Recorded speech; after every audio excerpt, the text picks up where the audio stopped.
시간에는 우리 휴거에 대해서 휴거가 구체적으로 어떤 의미를 갖고 있는 단어이고 끌어올린다는 뜻입니다. 끌을 자에다가 들것자 공중으로 끌어올려. 오늘 본문에도 나오죠. 공중으로 끌어올려.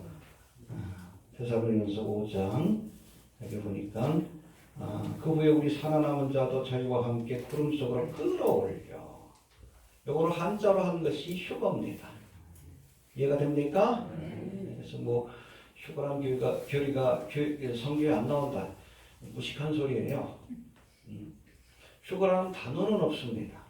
신학적으로 정리한 거기 때문에. 근데 여러분 우리가 삼위일체를 믿죠. 삼위일체라는 단어가 성경에 없잖아. 그 내용이 있는 거죠. 이해가 됩니까? 그렇다고 우리가 삼위일체를 안 믿습니까? 안 믿으면 기독교인이 아니지. 휴거라는 단어가 없다고 여러분 휴거라는 그 내용이 없는 거다. 그 무식한 소리예요. 여기 끌어올려.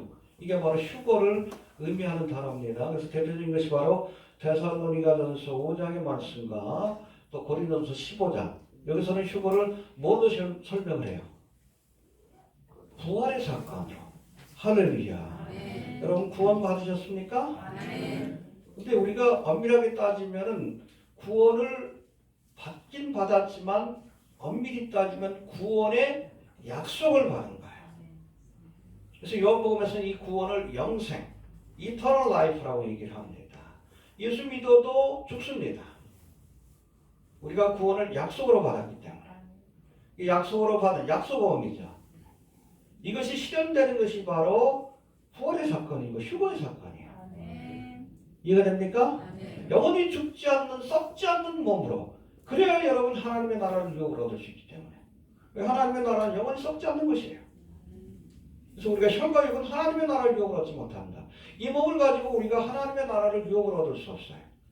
하나님의 나라에서 영원히 머물 수 있는 영광스러운 썩지 않는 부활의 몸으로 변화되는 사건이 바로 휴거의 사건입니다. 그래서 우리가 이걸 가르쳐야 돼요. 왜 부활절은 지키면서 이 부활절은 뭐예요? 예수님이 부활의 첫 열매. 왜 첫 열매에 관한 설교만 합니까?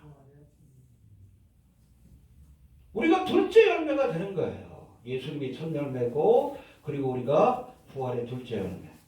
그 후에 심판이 있으리라. 이해가 됩니까? 네. 그래서 15장 23절 24절에 나와 있잖아요. 휴거에 대해서 우리가 살펴봤습니다. 그래서 휴거가 무엇이고 그 대상은 누구예요? 이따가도 설명했지만 그리스도 안에서 은혜 시대를 사는 성도들만. 왜 그래요? 신랑이 신부를 데려가는 사건이기 때문에 그 구약의 성도들도 이때는 휴거되지 못합니다. 혼란 성도들도 마찬가지고. 왜냐하면 이것은 신랑이 신부를 데려가는 아가서의 말씀처럼 술람이 여인을 데려가는 사건이에요. 이해가 됩니까? 또 구체적으로 이 휴거의 사건은 어디서 일어나요? 공중으로 끌어올려. 할렐루야. 그래서 우리가 이 휴거의 사건을 공중재림이라고 얘기합니다. 다 재림의 사건에 포함되지만 구분하면 휴거는 공중재림. 7년 대환란 끝에 주님께서 감람산으로 강림하시죠. 그것은 지상재림이라고 얘기를 하는 겁니다. 다 뭐 재림의 사건이죠. 이 모두가 포함된 것이 재림의 사건입니다. 그리고 언제 일어납니까? 휴거의 사건이? 그것도 몰라요? 알면 이단이에요? 그날과 것이는 모른다고 했어. 누구도 모른다고? 예수님도 모른다 그랬는데 예수님도 모르는 걸 내가 안다 그러면 이단이지. 그러니까 다니가 이단이죠. 누가 그런 얘기를 해도 쟤는 이단이구나. 그런데 끝이 다른 거예요. 99%가 맞아도 다른 자 끝단자. 이단이 여러분 뭐 성경에 있는 이야기를 안 하는 게 아니에요. 99% 맞는 얘기 하는데 거기다가 하나를 틀리게 해요. 이만희가 재림 예수다. 그래서 이단이에요. 그날과 그 시를 얘기합니다. 1992년 10월 28일. 10월 28일이네? 네. 잊어버려가지고. 벌써 한 30년 가까이 됐네. 한 세대 가지 않네. 그래서 이단이에요. 지금도 누군가가 여러분 휴거의 날짜를 얘기하면 이단이에요. 물론 우리 그리스도인들에게는 도덕과 같이 임하지 못합니다. 왜? 하나님의 말씀으로 깨어서 시대의 징조를 보기 때문에 가까운 건 알아요. 좀 빨리 오셔야 될 것 같아요. 그러면 여러분 이 코로나 사태로 이제 뭐 이번에 이코노미스트 이번 주에 나온 거 보니까는 면역력이 경쟁력이다 그런 내용이 나와요. 면역력을 얻으려면 뭘 받아야 돼? 백신을 받으면 그 다음에 그 아이디 2020 백신 받았다는 증명서를 같이 받아야 돼. 이 베리칩이 구체화될 수 있어요. 복잡해집니다. 이제 이거 베리칩을 받지 않으면 그 백신을 받는다는 것은 또 베리칩을 받는 거하고 이제 같은 개념으로 이해가 될 겁니다. 직장생활을 못해요? 감염자이기 때문에 잠재적인 직장생활을 못합니다. 사회생활을 못해요? 학교도 못 가요? 백신을 안 받았는데? 그렇게 될 거예요. 앞으로 조만간. 왜냐하면 백신을 받는 조건으로 추적할 수 있는 전자 신분증을 준다는 그게 바로 아이디 2020이에요. 이게 뭐예요? 베리칩밖에 없어요. 이해가 됩니까? 우리나라 같은 경우 뭐 손목 밴드 같은 거 하고 그 다음에 핸드폰을 통해서 이렇게 연계해가지고 할 수 있지만 특별히 아프리카 같은 경우 여기 핸드폰도 없잖아. 앱을 받아가지고 이렇게 갈 수도 없어. 그런 데는 아마 시범적으로 먼저 베리칩을 받게 하고 그리고 전 세계로 확산을 시키게 될 겁니다. 그렇지 않으세요? 그런 일에 우리나라가 선택받았어. 가장 모범국이에요. 전에도 말씀드렸지만 아마 북한 땅에서 제일 먼저 할 수도 있어.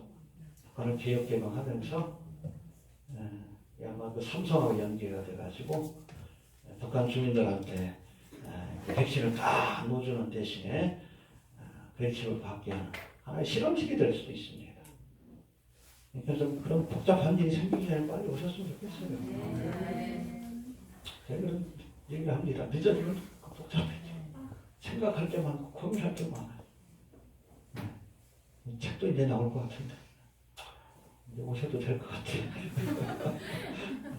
여튼 우리에게 주어진 시간이 그렇게 많지는 않다. 착각하지 말아요. 우리에게 시간이 많이 남았다라고 착각하는 분들이 계시는데 작년까지 그렇게 생각할 수 있는데 2020년 그야말로 블랙스완이요. 세상이 바뀌었잖아요. 난 돌아갈래. 아니요, 돌아갈 수 없어요. 못 돌아가요. 아마 이렇게 마스크 쓰고 예배 드리다가 휴가될 것 같기도 해요. 뭐 이게 좀 어느 정도 풀렸다가도 이제 또 뭐 또 어디서 뻥 터지면 또 마스크 쓰라고 그러고 이런 일들이 반복이 될 겁니다. 백신을 뭐 18개월 후에 푼다는 얘기가 있죠. 그때까지 내버려 둔다는 거예요. 왜냐면 그래야지 아프리카라든지 이런 제3세계 신흥국 가난한 나라에 쫙 퍼져가지고 그 사람들 대상으로 베리칩을 시험할 수 있기 때문에 그래요. 선진국에서는 거부감이 있으니까 아마 처음에 강제적으로 못할 겁니다. 그러나 아프리카 같은 경우 뭐 사람들이 한 수백만 명 죽어가는데 그때는 어떻게 너희들 베리칩 받아야 백신 준다고 하면 어떡할 거예요? 할 수 없이 받아야 되겠지. 그런 상황을 보게 될 거예요. 하나의 실험실이 될 겁니다. 이게 아이디 2020에 들어가 있는 내용이에요. 그래서 제3세계에 8억에서 10억 정도를 대상으로 실험을 하는 거예요. 회개하라.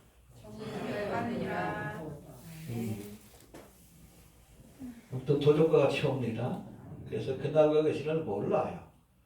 그러나 우리 믿음의 사람들이 도적과 같이 많이 못할 것이다. 왜? 구체적인 날짜 시간은 모르지만 가깝다는 건 알아. 그래서 마지막 때 휴거의 사건을 기다리는 사람들은 깨어서 근신하라. 그게 결론이에요. 해봅시다. 깨어서 근신해라. 깨어있길 바랍니다. 깨어서 시대의 징조를 봐야지. 그리고 근신하십시오. 절제하는 삶을 사십시오. 세상의 문화도 조금 절제하고 욕심도 좀 절제하고 좀 믿음 생활에 조금 초점을 맞출 수 있는 그런 시간들을 좀 가지시길 바랍니다. 네. 어제 오늘 준비하는 시간이요. 그렇죠? 신부단장하는 시간이. 깨어서 변신하시게 되길 바랍니다. 오늘은 이어지는 말씀, 휴거에 관한 말씀 두 번째 시간인데 오늘은 이 휴거의 사건과 재림의 사건을 가끔 혼동하는 분들이 계셔요. 이걸 단회적인 사건으로 착각하는. 아마 리플레이스먼트 시어버지 대체신학의 영향이라서 그런지 몰라도 그런 분들이 계시는데 이게 왜 차이점이 있는지 휴거의 사건과 재림의 사건 차이점과 이스라엘의 풍습 가운데 특별히 휴거의 사건을 예표하는 것이 있어요. 두 가지가 있습니다. 첫 번째 뭐죠? 이스라엘의 혼인잔치. 혼인잔치의 과정을 보면 왜 예수님께서 우리를 데려가신 이후에는 어떤 일들이 벌어질지를 우리가 이해할 수 있는 겁니다. 그리고 이스라엘 풍습 가운데 특별히 절기 가운데 여러분 휴거를 예표하는 것이 뭐죠? 나팔절이에요. 나팔절 그 사건을 통해서 우리가 나팔절 때면 구체적으로 설명하지만 오늘 좀 간략하게 그 내용들을 살펴보도록 합니다. 먼저 휴거의 사건과 재림의 사건을 우리가 구분해 볼 수 있어야 합니다. 그러니까 공중재림과 지상재림. 재림의 사건은 단회적 사건이 아니에요. 소림의 사건도 여러 가지 사건이 합쳐진 것이듯이 재림의 사건도 여러 가지 사건들이 합쳐진 것인데 그 시작이 휴거의 사건이고 그 완성이 예수님의 지상재림과 천연한계. 이해가 됩니까? 그래서 이 휴거의 사건과 이 재림, 지상재림의 사건은 적어도 7년 이상의 간극을 둔 그런 사건이다. 구분할 수 있어야 합니다. 알겠습니까? 정리하고 갑시다. 휴거의 대상은 누구요? 교회입니다. 교회에 주신 종말에 대한 약속이 휴거예요. 너희에게 시험의 때를 그렇죠. 너희가 인내의 말씀을 지켰으니 필라델피아 교회에 주신 약속이 바로 휴거의 약속이 시험의 때 7년 대와 나는 면케하는 환란이 오기 전에 데려가신다는 거예요. 성경에도 나타났잖아요. 그렇잖아요. 홍수의 심판이 있기 전에 에녹을 데려가셨고 그렇죠? 노아를 데려가셨고 안전한 곳으로 옮겨놓으신 뒤에 심판하셨잖아요. 소돔과 고모라를 심판하기 전에도 너희가 나가지 않으면 심판할 수 없다고 했어요. 천사들이. 여러분 그리스도인들이 이 땅을 떠나야 본격적인 하나님의 심판 7년 동안이 시작이 되는 거예요. 근데 아직 여러분 이스라엘 백성들은 회개하지 않고 있잖아. 그 심판의 과정, 환란의 과정이라도 회개하고 시간을 주신 거예요. 그게 바로 한 일이에요. 7년 동안. 그래서 이스라엘 백성들에게 약속하신 것은 7년 동안의 끝에 3분의 2가 멸절된다고 했으니까 적그리스도에 대해서. 이스라엘을 구원하기 위해서 오시는 지상재림의 사건이에요. 그래서 여러분 교회가 기다리는 종말의 사건은 휴거의 사건입니다. 7년 동안이 아니에요. 지상재림이 아니에요. 그러나 이스라엘에게 하나님이 약속하신 여러분 종말의 사건은 지상재림의 사건입니다. 그래서 스가랴서에 보면 여기 스가랴 구약 아니에요.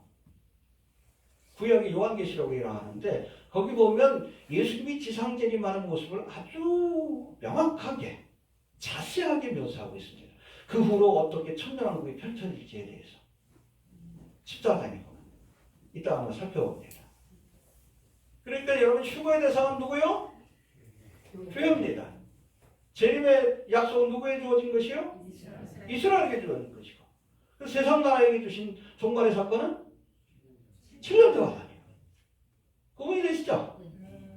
해봅시다. 교회에 주신 약속은 휴거고 이스라엘에게 주신 약속은 지상재림의 사건이고 예수를 그리스도로 영접하지 않은 세상 나라에 주신 여러분 종말의 사건은 7년 동안 아니에요. 회개하지 않으면 이 환란 가운데 다 던져지는 거예요. 환란 속에서라도 회개하면 괜찮지만 그때 예수 믿고 구원받으려면 순교를 각오해야 돼. 대부분 다 순교할 겁니다. 지금이 마지막 찬스예요. 뭐라 지금은 구원의 날입니다. 은혜의 시대가 끝나기 전에 교회가 여러분 휴거의 사건으로 이 땅을 떠나면 다음 장 아마 불법의 비밀에 대해서 적그리스도의 세력에 대해서 적그리스도에 대해서 살펴봅니다. 본격적인 여러분 환란이 시작이 되는 거예요. 아직 기회를 주실 때 회개합시다. 회개하면 천국이요. 회개하지 않으면 지옥이요. 회개하지 않으면 지옥이 가까운 거예요. 회개하면 천국이에요. 하늘의 처소로 데려가시면 혼란입니다. 아무튼 이 예수님의 우리가 종말의 사건 얘기할 때 재림을 얘기할 때 공중 재림과 지상 재림을 구분할 수 있어야 합니다. 그래서 리플레이스먼트 시올로지 대체 신학이라는 것은 이스라엘이 교회로 대체가 됐기 때문에 이스라엘에게 주신 그런 하나님의 예언의 약속들이 있잖아요. 그거는 이스라엘이 아니라 교회로 대체되었다. 그러다 보니까 이 휴거의 사건과 재림의 사건이 혼동이 돼. 대부분 7년 동안 마지막에 휴거의 사건이 있는 것을 착각할 수도 있나. 이 말은 대체 신학의 영역이기 때문에 그래요. 여러분, 하나님은 말씀하신 것은 반드시 이루십니다. 이스라엘 주신 예언의 약속 가운데 아직 성취되지 않은 것이 있어요. 특별히 종말과 재림, 지상 재림에 관한 약속. 그건 문자적으로 성취가 됩니다. 교회에 주신 약속도 성취가 됩니다. 그 휴거의 사건. 이해가 됩니까? 왜 하나님은 거짓말을 못하겠다. 아직 성취가 되지 않았지만 지금 성취되고 있잖아요. 곧 돌아와 나라를 다시 재건할 것이다. 이루어졌잖아. 1944, 54일. 곡감하게 전쟁이 있을 것이다. 지금 벌어지고 있잖아. 이 마지막 때가 되면 너희가 혼치게 되는 잔이 될 것이고 걸림돌이 될 것이다. 지금 그러고 있잖아요. 이스라엘은 나라가 큰 나라가 아니에요. 경기도 정도밖에 안 돼. 근데 이스라엘에서 일어나는 일들은 세계 탑픽이 돼. 그 조그만 나라에서 일어나는 일인데. 3, 4대 전에 도화선이 될 것 같아. 이게 여러분 그게 뭐예요? 성경에 예언되는 거 아니에요? 마지막 때에 혼치게 하는 장막. 걸림돌이 될 것이다. 성경의 예언대로 되고 있잖아요. 이해가 됩니까? 여러분 반드시 이루십니다.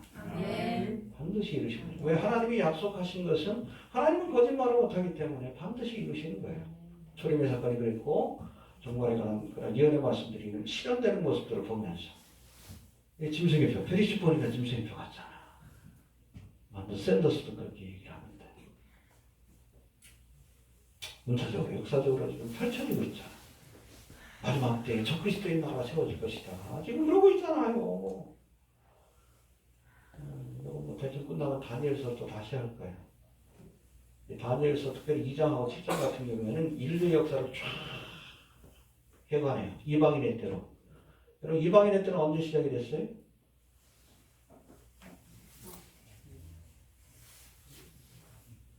다니엘서 할 때 다시 할 텐데 성경에 보면 이방인의 때라는 표현이 나오죠. 이방인들에 의해서 이스라엘이 고통당하는 때예요. 바벨론 포로부터 시작이 됩니다. 언제까지 이어집니까? 지금도 이방인의 때예요. 지금도. 언제 끝나? 예수님의 지상 재림으로 끝나는 거예요. 이해가 됩니까? 그 역사를 개관하는 모습도 보여주고 또 특별히 7년 동안에 대한 언급된 말씀들이 나오는데 그걸 봐야 요한계시록을 볼 수 있어요. 요한계시록의 서론은 다니엘서다. 다니엘을 이해해야 요한계시록을 이해할 수 있고 산상수훈을 이해할 수 있는 거예요. 감람산가와 감람산가와 이해가 됩니까? 살펴보도록 하겠습니다. 아무튼 휴거와 재림 구체적으로 우리가 구분해 보면 첫 번째 이 휴거는 성도들이 교회입니다. 예수님을 만나기 위해서 공중으로 끌어올려지는 사건이에요. 어디에서 벌어집니까? 공중에서. 근데 재림은 예수님이 감람산으로 강림하시는 사건이에요. 어디에 나와요? 스가랴 14장에 정확하게 나옵니다. 좀 다음번에 한번 찾아봅시다.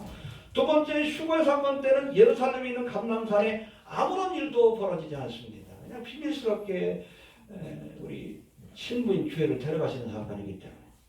그런데 스가랴서 여러분 14장 4절과 5절의 말씀에 보면 예수님이 재림할 때는 감람산. 예수님이 승천할 때 어디에서? 감람산. 지금도 승천교회가 있어요. 거기는 여러분 지붕이 없어. 예수님 다시 오신다는 믿음이기 때문에. 지붕이 없어요. 지붕이 없어요. 거기 보면 예수님이 올라가셨던 그 바위다. 실제로 그런지 모르지만. 아무튼 거기는 지붕이 없어요. 뚫려 있어. 다시 올 것이라는 믿음이기 때문에 거기로 다시 오셔야 돼요. 올 때 이 감람산이 동서로 갈라져서 마지막까지 여러분 예루살렘에 남아서 적그리스도의 군대와 대적했던 이스라엘 백성들이 그 길을 통해서 도망을 가게 될 것이다. 그런 말씀이다. 한번 봅시다. 스가랴 14장 4절 5절 한번 봅시다. 1324페이지입니다. 왜야? 중요하니까 이건 살펴봅시다. 말라기 바로 전에 스가랴예요.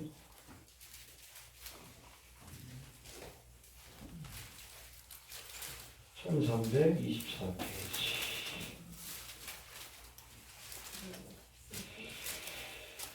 1절부터 한번 봅시다. 1절부터 14장 1절부터 시작. 여호와의 날이 이르리라. 내가 내 재물이 약하되어 외쳐내서 아니라 내가 영을 모아 예루살렘과 싸우리니 성에 함락되며 가옥에 약하되며 여호와의 영을 모아 성의 근처에 장막을 사로잡혀 가려니와 남은 백성은 성읍에서 겹쳐지지 아니하리라. 그때 여호와께서 나가서 그 열복을 치시되 이와 전쟁 날에서 왕같이 하시리라.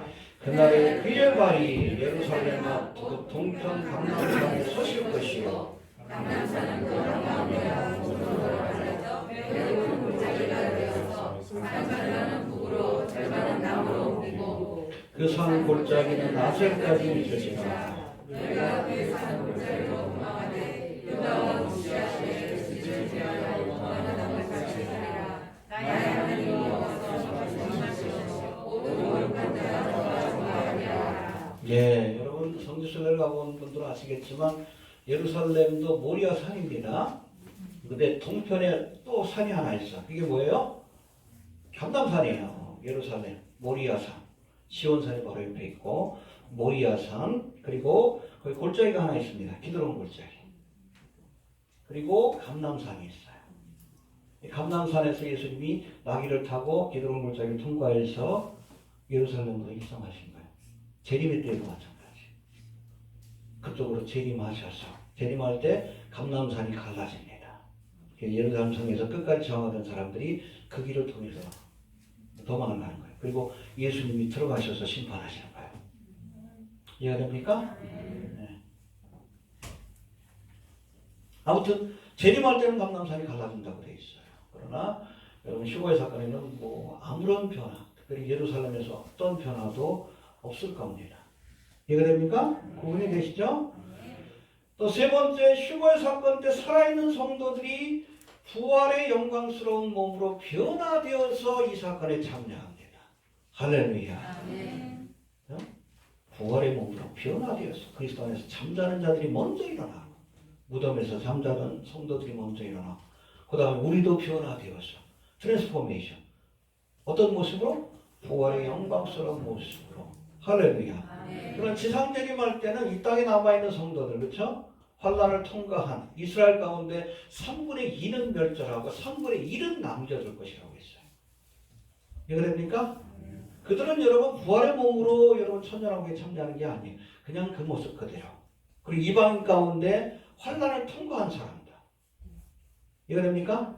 적은 숫자이지만 환란을 통과한 사람들. 그 가운데 양과 염소의 심판을 주님께서 행하셔서 끝까지 주님을 대적했던 자들은 지옥에 던지시고 그리고 믿음을 지킨 사람들, 환란을 통과 환란 성도들을 데리고 그들은 육신의 몸으로 천년왕국에 참여합니다. 그들의 수명은 나무와 같이 길어질 거예요. 이해가 됩니까? 시집가고 장가가서 천년왕국 끝에는 이 땅에 수많은 사람들이 또 번성하게 될 겁니다. 이게 바로 요한계시록에 나오는 말씀이에요. 이해가 됩니까? 아무튼 이 휴거의 사건 때는 성도들이 부활의 몸으로 변화됩니다. 그러나 재림의 사건 때는 그런 변화의 역사가 없을 겁니다. 이해가 되십니까? 예, 그리고 네 번째, 이 휴거는 예수님이 성도들을 위해서, 그래서 for the saints라고 합니다. 그리스도의 신부를 위해서. 왜? 환난의 때를 면피하시려고, 구원하시기 위해서 오시는 거예요. 그런가 하면 재림을 묘사한 우리 스가랴서의 말씀에 보면 예수님께서 이 땅에 지상 재림할 때에 거룩한 자들과 함께 오신다고 그랬어요. 한번 봅시다. 14장 5절. 스가랴. 시작. 그 산골짜기는 아직까지 지치가 너희가 그의 산골짜기로 도망하되 너와 무시하기에 지지를 위하여 너는 같이 하지 않아. 나의 하나님 여호와께서 임하시는 것이요 모든 거룩한 자가 너와 함께 하리라. 예, 이게 모든 거룩한 자가 이걸 뭐 천사라고 착각하는 분들이 계시는데 아니요. 킹제임스 버전에는 정확하게 all the saints 성도들과 함께. 여기는 성도들이 누구요? 7년 대화 남전에 휴거된 그리스도의 신부들이에요. 부활의 몸을 가지고 주님이 지상재림할 때 같이 지상재림하여서 주님이 세상을 통치할 때 함께 그 통치에 참여합니다. 왕후의 권세를 가지고. 할렐루야. 물론 이스라엘은 제사장 나라가 되겠죠. 저들에게 주어진 권세는 신하의 권세. 모르드게와 에스더를 생각하시면 됩니다. 이해가 되시죠? 예. 함께 오리라. All the saints. 거룩한 자와 함께. 지상재림할 때 우리가 함께 합니다. 혼인잔치를 마치고 주님과 함께 이 땅에 와서 왕후의 권세를 가지고 천년왕국의 기간 동안 달란트에 충성하면, 그렇죠? 문화에 충성하면 열문화를 남긴 자에게는 10고를 다스리는 권세를 주시고, 할렐루야. 주님의 통치에 우리가 함께하게 될 줄로 그렇게 믿습니다. 예, 그 다음에 5번째, 휴거의 사건 때 세상은 아직 심판받지 아니할 것이며 마지막 날까지 죄악이 점점 더 심해질 거예요. 죄가 떠나고 나면 본격적으로 이 땅에 뭐 동성애라든지 사탄 숭배라든지 인신제사가 벌어질 겁니다. 이 마귀들도 극성을 떨 거예요. 지금도 뭐 그렇죠. 지금 아직 막는 자가 있어. 이 불법한 자가 활동하는 것을, 교회가. 근데 교회가 떠나고 나면 이제 뭐 막을 사람도 없어. 사명론도 그냥 통과되겠지. 우상숭배가 그냥 공공연히 벌어질 것이고, 아마 인신제사도 벌어질 것이고, 인육을 먹는 일이 일상화될 거예요. 식량난이 찾아오니까. 지옥과 같은 세상이 펼쳐질 거예요. 그런 세상 나라를 심판하기 위해 일곱 인간 나팔과 대접의 재앙으로 세상을 심판하시는 겁니다. 이해가 되십니까? 예, 그래서 예수님께서 이 땅에 지상재림한 후에 하시는 일이 뭐예요? 양과 염소를 나누시고 세상을 심판하고 양들을 데리고 천년왕국으로 가시는 겁니다.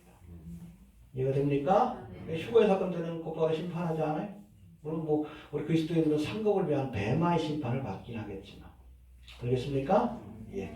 그 다음에 6번째, 휴거의 사건은 아무런 표적이나 경고 없이 갑자기 일어날 거예요. 호련히 도적과 같이 이 말이라. 그러나 여러분, 재림의 사건은 분명한 표적 뒤에 옵니다. 기간은 몇 년으로 정하셨어요? 응. 근데 우리가 따지는 그 7년이 아니요. 이스라엘의 여러분 1년은 360일이에요. 정확하게 그 날짜까지도 말씀해 주셨습니다. 전반부 3년 반, 한때와 두때와 반때, 42개월, 1260일, 1260일, 1260일. 날짜도 알아요. 저 그리스도가 와가지고 7년간의 언약을 맺으면 7년 대원난이 시작이 되는데, 재림할 날짜를 우리가 정확하게 알 수 있습니다. 지상 재림할 날짜. 휴거의 날짜는 몰라. 안다 그러면 이단이에요. 그러나 지상 재림의 날짜는 정확하게 알아요. 계산하면 알지. 초등학생, 유치원생들도 알지. 1260일, 1260일. 그 계산하면 돼요. 365일로 계산하면 안 돼요. 이스라엘의 일은 360일이기 때문에. 이해가 됩니까? 예. 7번째, 휴거의 사건은 구원받은 성도들에게만 관계되는 비밀스러운 사건입니다. 그러나 재림의 사건은 공개적인 사건이에요. 공개적인 사건. 마태복음 24장 30절에 보면 예수님의 지상재림하는 모습을 보여주는데, 그때 모든 족속들이 통곡하며 인자가 구름을 타고 오는 것을 보리라. 모든 민족들이 통곡하면서 지상재림하시는 예수를 보게 될 것이다. 공개적인 사건이기 때문에. 그러나 휴거의 사건은 비밀스러운 사건입니다. 구분되시죠? 네. 아무튼 이처럼 은혜 시대를 살고 있는 성도들에게 주신 약속은 지상재림의 약속이 아니에요. 휴거의 약속입니다. 아직도 예수를 그리스도로 인정하지 않는 유대인들에게는 7년 동안은 통과해야지. 그리고 마지막 저들을 구원하기 위해서 이 땅에 찾아오시는 지상재림에 대한 약속입니다. 정리합니다. 주의 주신 종말의 사건은 약속은 휴거. 이스라엘 주신 종말의 사건 약속은 재림. 그리고 세상에 주어진 종말의 사건은 7년 자화단이에요. 휴거의 사건으로 맞이할 수 있게 됩니다. 종말의 사건은 7년 자화단이에요. 자, 이제는 이스라엘 풍습 가운데 특별히 휴거의 사건을 예표하고 있는 혼인 예식과 나팔절에 대해서 살펴볼 터인데 이스라엘의 결혼 풍습을 통해서 우리가 휴거의 사건을 이해할 수 있는데 이스라엘에서는 남녀가 만나서 가정을 이루는데 12단계를 거친다고 합니다. 근데 복잡해요. 복잡합니다. 첫 번째, 신랑이 신부 될 사람을 택합니다. 그 신부에게 여러분 주도권이 있는 건 아니에요. 죄송하지만 해봅시다. 신랑이 신부 될 사람을 선택한다. 우리 믿음도 그래요. 주님께서 우리를 택하여 주심으로. 에베소서 1장 4절에 보니까 창세전에 그리스도 안에서 우리를 택하자. 내가 주를 알기 전에 주님께서 나를 먼저 하시고 나를 택하여 주신 거예요. 알겠습니까? 택해 주신 은혜가 있기 때문에 여기 있는 거예요. 이해가 됩니까? 어떤 과정을 표현을 받았다. 주님께서 나를 먼저 하시고 나를 택하여 주신 거예요. 그리스도의 신부로. 예. 또 두 번째는 신랑은 신부 될 사람과 그 가족들에게 일종의 지참금을 지불합니다. 그래야 여러분 신부로 데리고 올 수 있어요. 이걸 모아라라고 하는데 주님께서도 우리를 그리스도의 신부로 삼을 때 지참금을 내셨어요. 피로 값주고 사신 건데. 할렐루야. 예수님의 목숨을 주셨어요. 이해가 됩니까? 해봅시다. 피로 값주고 사셨다. 지참금을 내셨습니다. 예수님의 목숨을 주셨어. 우리를 그리스도의 신부로 맞이하기 위해. 그 다음에 세 번째, 이제 신랑과 신부가 언약식을 맺게 되는데 일단 우리가 언약식을 맺으면 이것 자체가 둘이 법적인 부부가 되었다는 그런 증거가 됩니다. 그래서 이걸 파기하기 위해서 또 법적인 절차를 밟아야 돼. 그래서 여러분 마리아가 요셉이 결혼을 하기 전에 이미 언약한 사이인데 보니까 이 요셉이 보니까 마리아가 자기가 모르는 아이를 데리고 있어. 이거 어떻게 하려고 했어요? 가만히 끊고서. 그 공개적으로 그 들춰내면 마리아는 돌 맞아 죽어요. 근데 부정한 명이라고 같이 살 수 없잖아. 생각.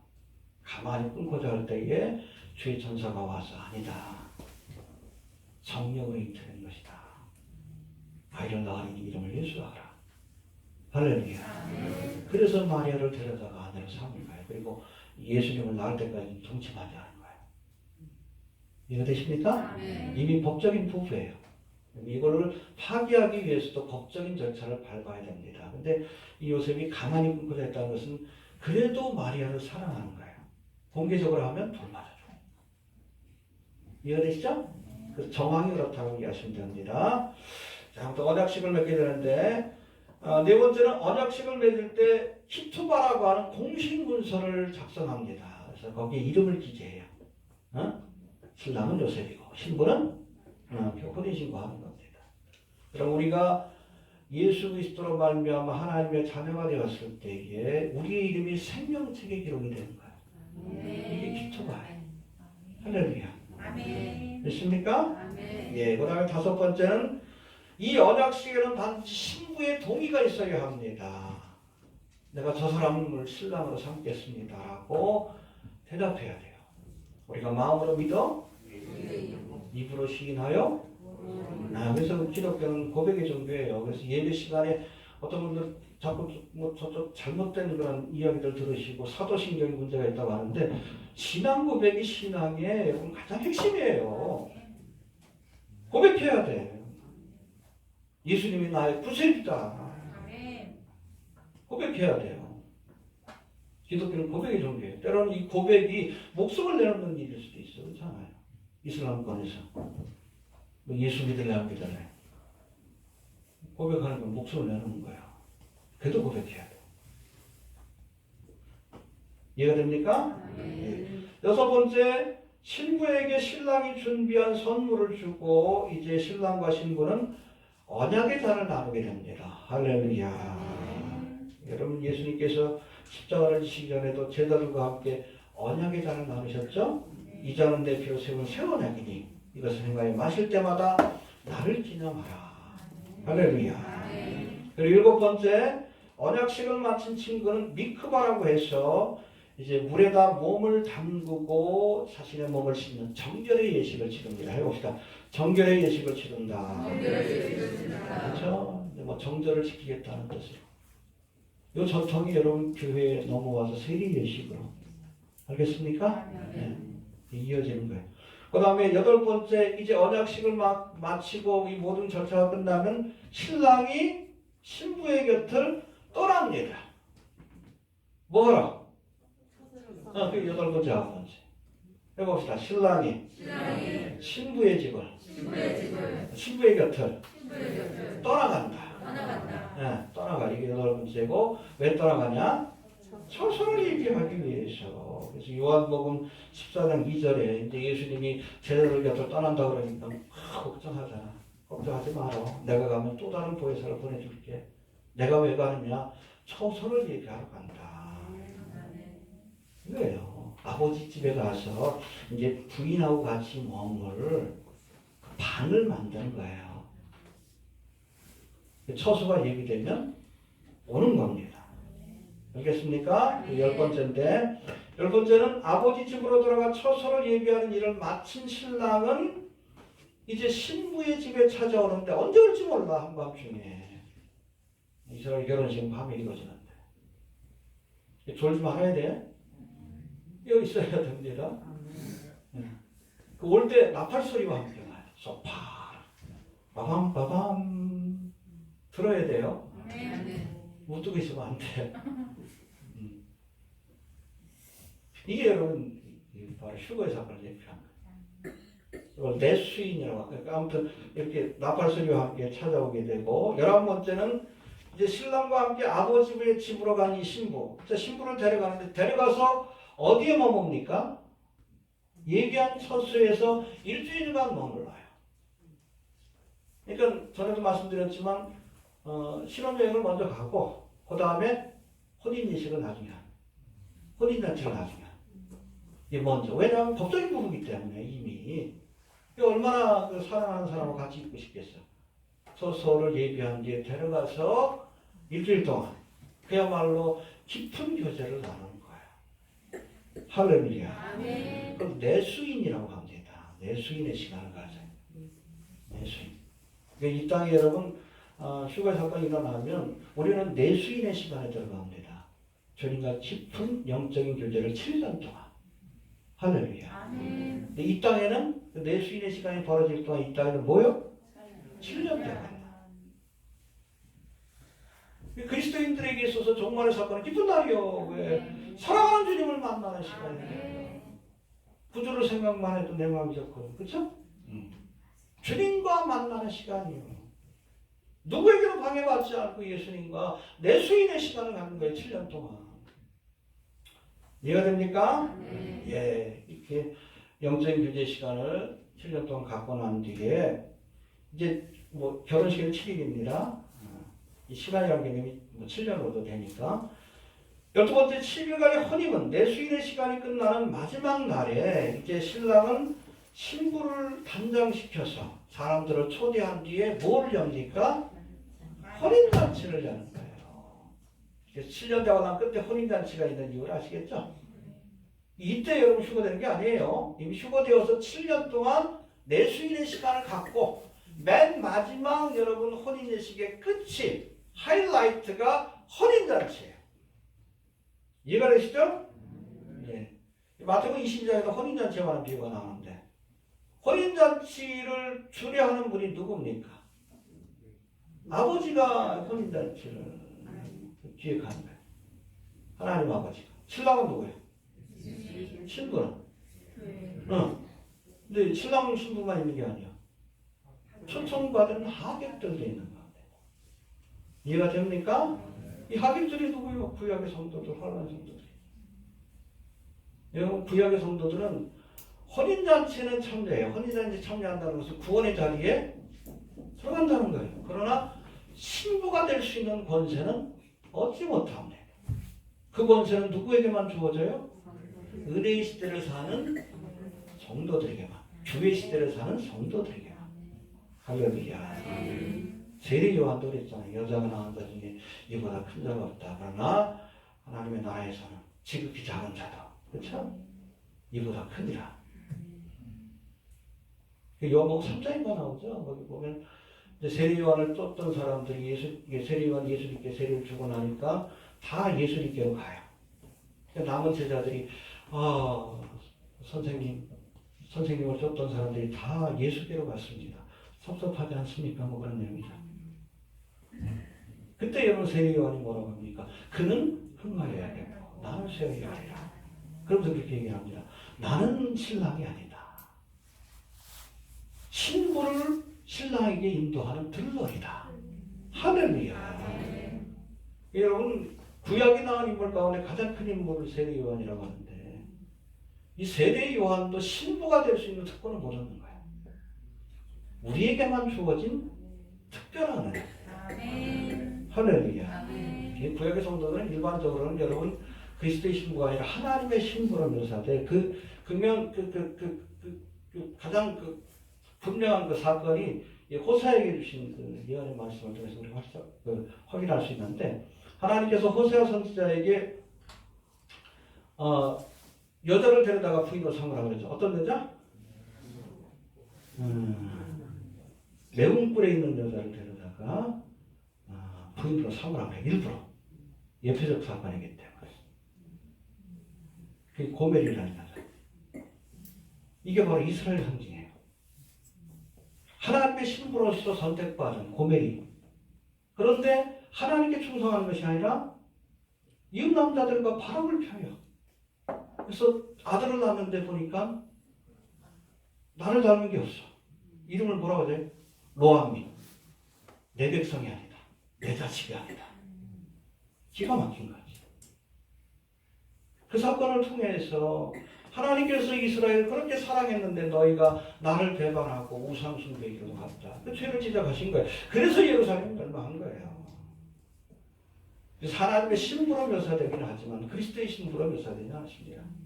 교회만이 그리스도의 신부고 그렇기 때문에 휴거의 대상은 그리스도 안에서 주의 시대를 사는 성도들에게 주어지는 특별한 은혜라는 것을 여러분 꼭 기억할 수 있게 되기를 바랍니다. 예. 아무튼 우리가 종말의 사건을 혼인 예식으로 맞이합시다. 7년 대화나로 맞이하지 않길 바랍니다. 예. 이제는 마지막으로 휴거와 나팔절에 대해서 우리가 살펴볼 터인데 뭐 잘 알고 있는 내용이죠. 이스라엘의 7대 절기가 뭡니까? 해봅시다. 유월절, 무교절, 초실절, 오순절. 이게 봄절기. 이 봄절기는 초림을 예표합니다. 유월절은 십자가, 무교절은 무덤의 안치되심, 초실절은 부활하심, 그 다음에 오순절은 성령 강림, 교회가 탄생. 이게 초림의 사건이에요. 이해가 됩니까? 그리고 가을절기는 나팔절로부터 시작이 되는데 해봅시다. 나팔절, 대속제일, 장막절. 나팔절은 뭘 상징합니까? 하나님의 나팔을 세우고 마지막 나팔이에요. 그렇죠? 휴거의 사건을 예표하고 대속제일은 뭐예요?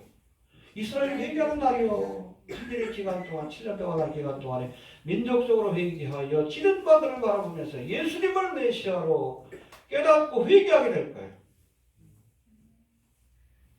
회개하고 마지막까지 살면 감사할 겁니다. 그리고 이 가을절기의 맨 마지막이 장막절이에요. 주님께서 장막을 치고 저들과 머물기 위해서 찾아오는 사건. 여러분 광야 40년 동안 하나님께서 이스라엘 백성과 함께 하셨어. 어디에? 장막에서. 그 거룩한 장막이 성막 아니에요. 이해가 되시죠? 말씀이 육신이 되어 우리 가운데 거하시네. 그게 장막을 친다는 거예요. 에스케노센, 캐노피. 장막을 치고 우리와 머물기 위해서 찾아오신다. 이게 초림의 사건이고 재림의 사건도 마찬가지예요. 그래서 가을 절기의 첫 번째 절기인 여러분 나팔절이 바로 휴거의 사건을 예표하는데 이 나팔절을 히브리어로는 로시 하샤나라고 합니다. 해보자. 로시 하샤나. 로시는 헤드라는 뜻이에요. 머리. 처음이라는 뜻입니다. 하샤나는 the year. 그러니까 한 해의 첫날이라는 뜻입니다. 그래서 공개적인 여러분 새해가 이 나팔절로부터 시작이 되는 겁니다.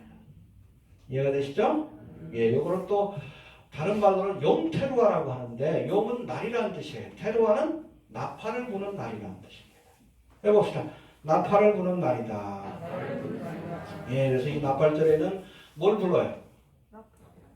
무슨 나팔? 꿀나팔, 양강나팔을 부는데 몇 번을 봅니까? 100번을 불어요. 네 가지 의미를 가진 나팔을 부는데 첫 번째 테키야. 이거 한 번 봅니다. 빰 하고 불어요. 이거 왕이 오신다. 왕의 대관식을 의미하는 그런 나팔입니다. 그 다음에 쉐바린 그래가지고 세 번을 불어요. 바밤 바밤 바밤. 저거 무슨 뜻인가 하면 회개를 요청하는 나팔 소리. 회개라. 그 다음에 테루아. 이건 스타카토로 9번을 불어요. 빠바밤 빠바밤 빠바밤. 빠바바바바바바 이렇게 불어요. 이건 뭐예요? 끼어있어요. 왜? 왕이 오시니까. 이렇게 99번을 이렇게 반복해서 이것들을 푼 다음에 맨 마지막에 테키아 하가돌. 이것도 테키아예요. 한 번 부는 거지만 하가돌. 그냥 숨이 닿을 때까지 가장 크게 부는 거예요. 이게 마지막 나팔이에요. 이게. 이때 여러분 휴거의 사건에 참여하는 거예요. 테키아 하가돌. 잠깐 들려드릴게요. 또 갑시다. 몇 번 들었지만 아마 제가 설교 영상을 드니까 한번 올려드릴게요. 자, 이거는 나팔절 때 부는 나팔인데 정확하게 100번을 불어요. 100번째 나팔이 택제 하가돌. 하나님의 나팔, 마지막 나팔이에요. 이해되십니까? There's also the most phenomenal tekiah for the shofar. You're about to hear an amazing shofar call. Live only at Ezra Habodim Nails Township Jewish Congregation in Schofield. 자, 이거는 이스라엘 나팔 때 공식으로 부는 나팔 소리를 일부러 녹음해가지고 들려드리는 거예요. 100번의 나팔입니다. Illinois, but now available to the whole world via video. Tekiah. 테키아 그러죠? 그러니까 제사장이 테키아 그러면 테키아 나팔 한 번을 봅니다. 이게 뭐예요? 왕이 오십니다. 그런 뜻이에요. 나팔의 의미가. Shvarim Trua.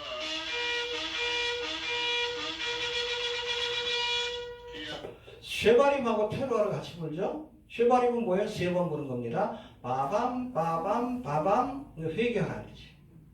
그 다음에 테루아는 바바바바바바바바바 9번을 부는데 이것은 깨어나라. 회개하고 깨어있어라. 왜? 왕이 오시니까. 왕이 오신다. 회개하고 깨어서 영접해라. 그런 뜻이에요. 이것을 계속 반복해요.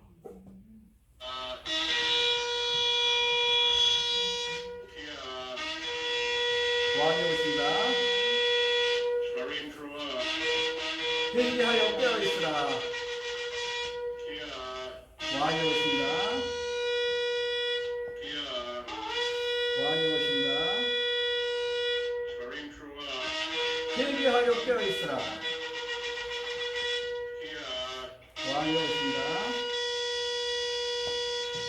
Tekiah. 왕이 오신다. Shvarim. 회개하라. Tekiah. 왕이 오신다. Tekiah. 왕이 오신다. Shvarim. 회개해라. Tekiah. 왕이 오신다. Tekiah. 왕이 오신다. Shvarim. 회개해야 한다. Tekiah. 왕이 오신다. Tekiah. 왕이 오신다. Trua. 깨어나라. Tekiah. 왕이 오신다. Tekiah. 왕이 오신다. Trua, 깨어나라. Kia, 왕이 오신다. Kia, 왕이 오신다. Trua, 깨어나라. 깨어서 영접하라. Yagdala, 이게 마지막 나팔이에요. 이해가 되시죠?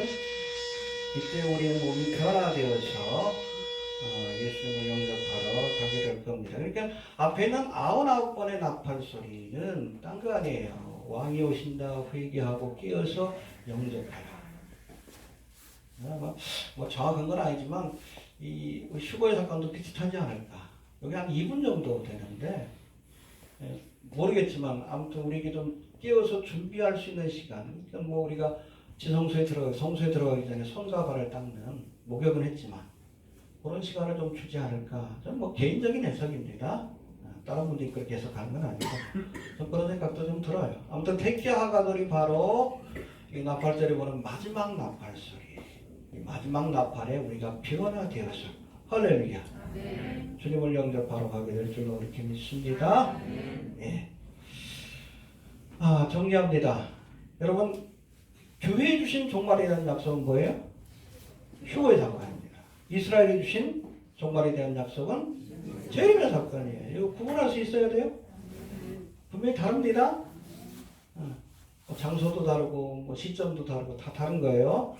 그리고 세상 나라, 회개하지 않는 세상 나라에 주신 하나님의 종말의 약속은 치유한다고 하는 것입니다.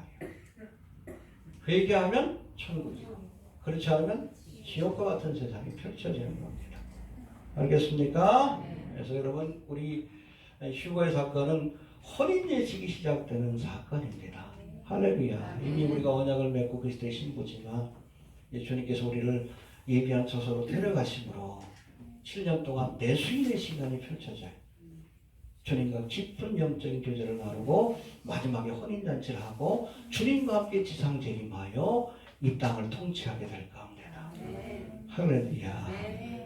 혼인 예식을 맞이해야 합니다. 알겠습니까? 또 예수님께서 오실 때 무슨 소리와 함께? 그래서 소파 나팔 소리와 함께. 할렐루야. 이 나팔절은 아무튼 어찌됐든 이스라엘이 한 해가 끝나고 새로운 해가 시작되는 새로운 시대가 시작되는 진정한 의미의 뉴에이지예요. 진정한 의미의 뉴 올드 오더입니다. 사탄이 그걸 흉내내는 것뿐이지. 예수님이 오심으로 나팔 소리와 함께 오심으로 새로운 세상이 시작이 되는 거예요. 새로운 시대. 천년왕국 시작이 될 수 있는 겁니다. 이 자리에 우리가 모두 참여할 수 있게 되기를 바랍니다. 주신 말씀 붙들고 우리 모두가 또 우리가 알고 있는 또 인터넷을 통해서 예배하는 모든 성도들이 다 이 땅에 남겨지는 것이 아니라 이 나팔 소리를 듣고 휴거의 사건에 참여하여 내수인 우리가 7년 동안 주님과 예비한 처소에서 그렇게 머물다가 주님과 함께 지상재림할 수 있도록 잠깐 한번 기도하는 시간을 갖도록 합니다.